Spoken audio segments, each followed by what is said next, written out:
Yo, yo, what's going on, Ryan? Hey, Dan, what's Up, going my on? man? We're Yes, here live everybody, welcome to the today. show.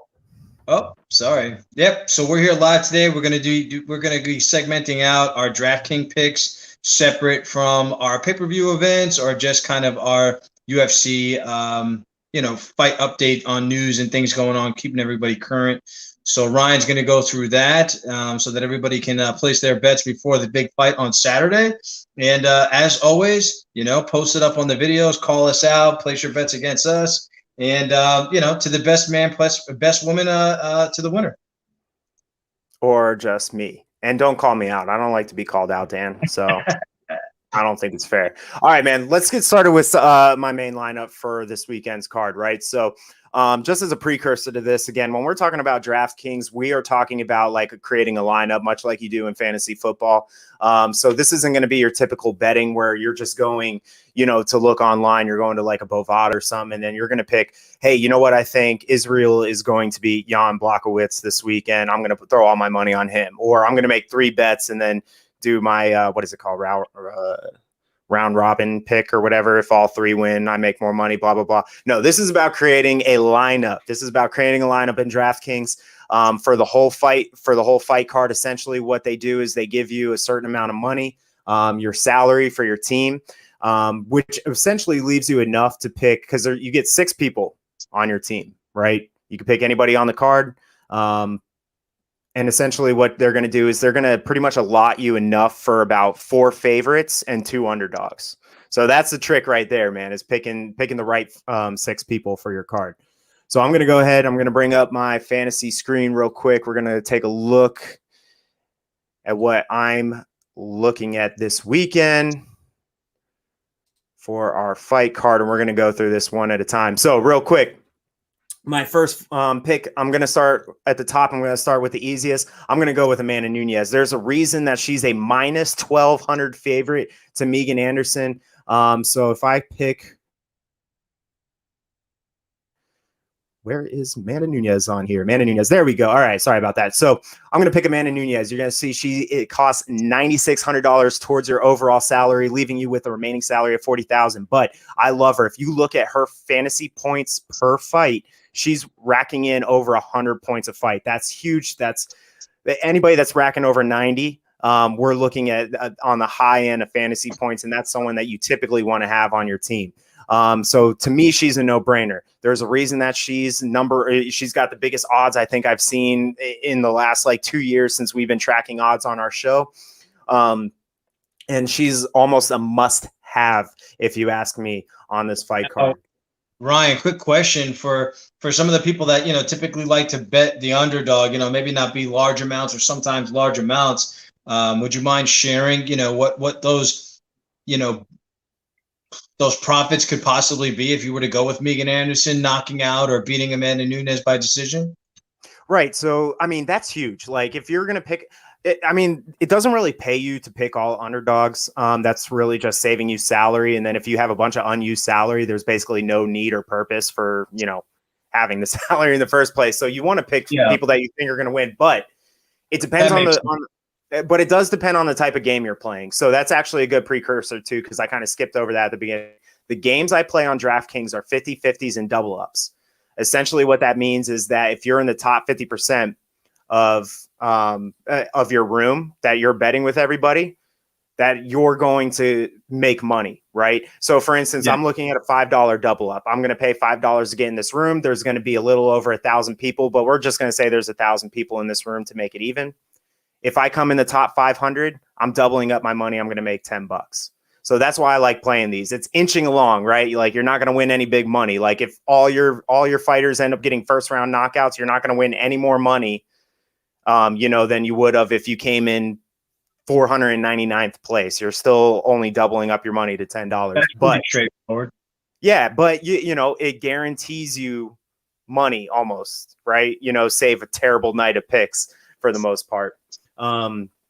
So I really like to play double ups and 50-50s for that reason, is because you can play the long game and start racking in that cash, and then you can kind of disperse it and play in more games as you bring in more money onto your DraftKings account. Yeah. So that is actually a good segue, Dan. I always say my lineups are built for 50-50s and double ups. They are not built for if you're trying to come in number one, necessarily, at least. They're not number one and try and win a $10,000 grand prize on a different type of betting. Now, what about for people that like to pick dark horses? Who on the card do you think resembles a dark horse fighter that most other people probably wouldn't expect to make some money on, or that for people that may not know a lot of these fighters, who would be a good bet as far as a dark horse on the fight card, whether prelims or the main card? Yeah, so you know what? Let's get to that after I'm going to finish up my other 5 picks for the card. I'll throw my other 5 picks down here, and then I'm also going to throw down some names that you should look at and that you could add that I didn't add on my lineup for this weekend personally. So the second pick that I am going to have, let's throw up number 2 should be, we're going to throw Rakic up here. So the reason why I'm picking him again, second highest on my card, he has 97 fantasy points per fight. That's huge, especially considering he's had a number of fights in the UFC. And the other reason why I like him is because, he's going to stand and fight. That Santos is going to stand and fight. So there's a good opportunity that someone's going to get knocked out, which means that you're going to get more points in this fight, especially with Santos coming back and wanting to prove himself. So you're going to look at a firefight. So even if it goes 3 rounds and Rakic gets knocked out, if he has a hell of a fight for 2.5 rounds and he's throwing a lot of punches, maybe even gets a knockdown, you're still going to rack up a ton of points, potentially more points than if you pick somebody that wins a boring 3-round decision where they just, they had 3 takedowns and they laid on top of the other guy. So that's why I really like this pick in at number 2 for me. Even though it's not obviously a guarantee on this fight, I do like it because Santos is also riding a 2-fight losing streak skid right now. So Rakic is hot. He's ready to go. And I think that that's going to be a great number 2 pick. Then for number 3, let's throw up, let's see. Oh, my other big pick right here. I forgot that I ended up switching him out because I had another fighter on this card is Peter Yan, baby. I threw Peter Yan on here. Why? Again, we're looking at total fights or total fight fantasy points that he gets overall. He's averaging 107. That's even higher than Amanda Nunes. This was the reason he actually came in last for me and I switched him up is because initially I was having a little bit of trouble deciding if I wanted to bring him in because I think Sterling does offer a very unique counterbalance to Yan, whereas he can negate Yan's stellar boxing, if he's able to take Yan down.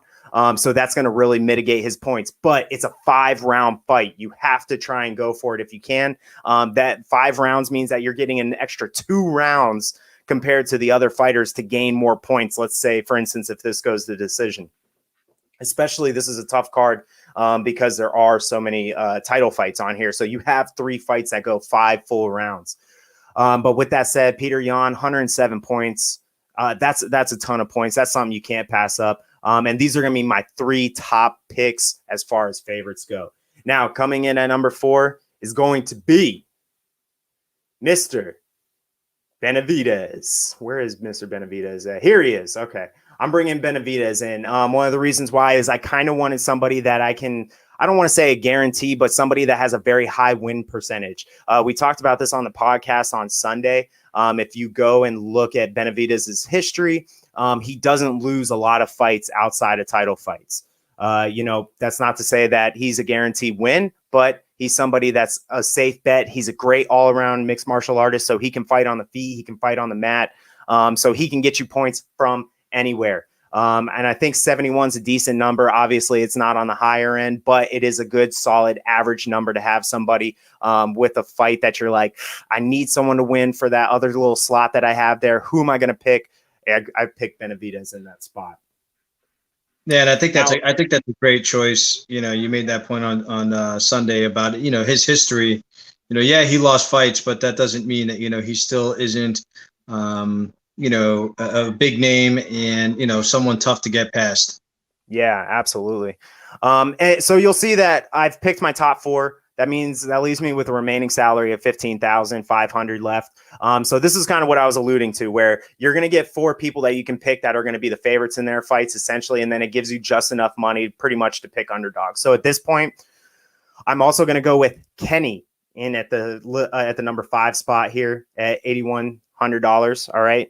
I really like Kenny over Cruz just on this fantasy pick. Again, he's somebody that I can't even guarantee because Cruz does typically fight well against guys like him. I think this is going to be a big step up in competition for Kenny to fight somebody that's a legend in that division like Cruz. But Kenny's a firefighter. He likes hitting hard. There's high potential for him to go in there and light Cruz up. So when you have to pick an underdog in this fight, he's one of my 2 underdogs that I'm picking in here. I love that pick. And Danny, I think you actually picked him over Cruz anyways, just overall on Saturday. I believe so. Yes. Just because of his, his fight record. It seems like, he has a really good fight IQ, and I think Dominic Cruz should just stick to commentating at this point.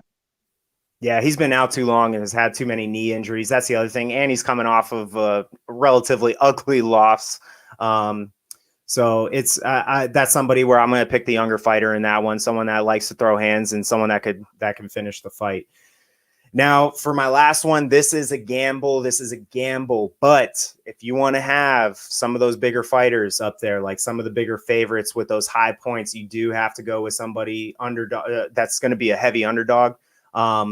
So I had a little bit hard time. I had to go all the way to the early prelims. This is actually, I think, the first fight on the card that I'm picking here. I always feel bad. The guy's first name is Kenny, but it's like Nzekuwu. I think I've actually seen him fight once or twice. He's been in the UFC. He's been in the UFC for a little while.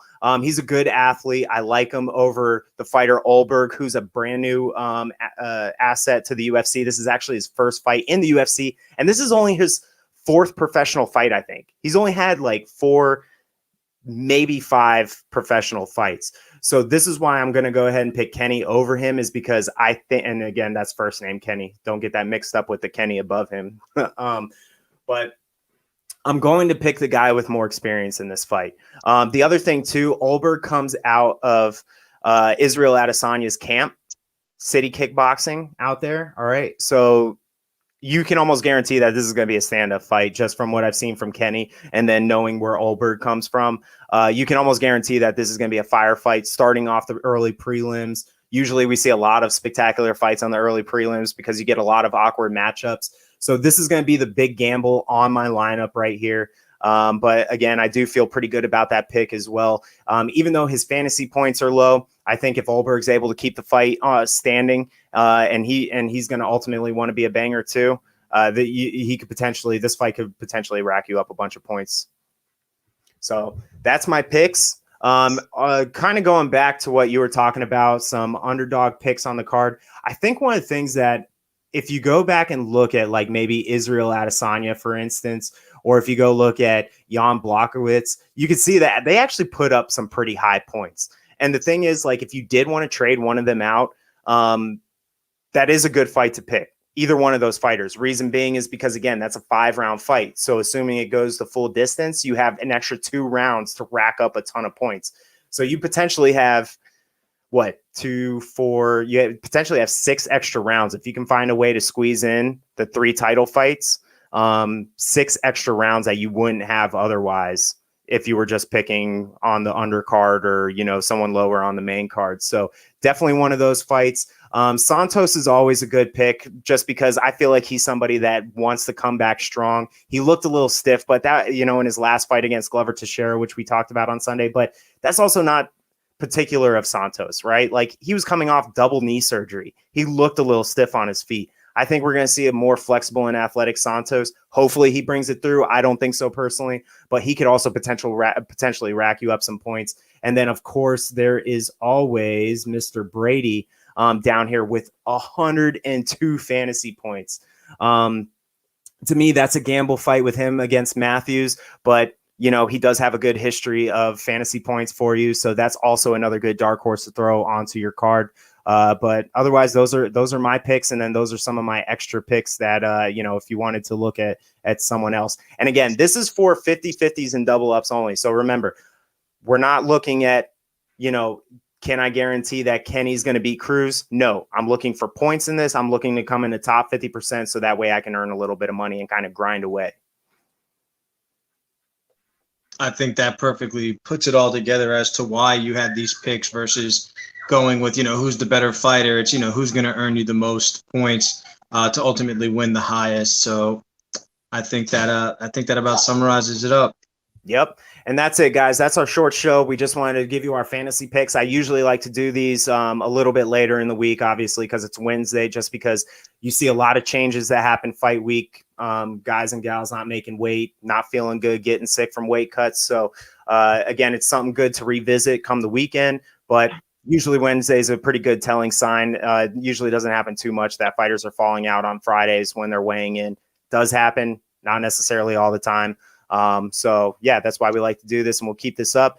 Hopefully you go win some money this weekend. Again, we're going to just try and rack up the money a little bit at a time. I think Dan, we were talking about maybe doing 2 or 3 of those $5 fantasy this weekend. Sure. Yeah, because we were talking about on Sunday, we're going to try and see how fast we can turn $5 into $100. So that's right. Dang straight. Well, that's it pretty much, everybody. Dan, did you have any other questions for me? No, maybe talk about thinking about, maybe doing a post-fight show, start to get back into those, but we'll see. Yep. Yeah, we got a lot of content for you guys going forward. Remember, stay tuned in to us. We really appreciate our viewers. We're excited to be back. This is only our second show. If you didn't catch our 259 preview show on Sunday, you can always check it out on Twitch, YouTube, and Facebook. We don't have our audio up right now, our audio-only podcast, so we can't download on Spotify. But you can check out our videos on all those platforms I had just mentioned. So go check it out. Get our previews for this weekend's event. It's going to be a killer. Let's go. 3 title fights. I'm ready for 259, man. It's going to be a good card. Awesome. Thank you guys for tuning in. Enjoy the fights this weekend, and we'll catch you next time around. Absolutely.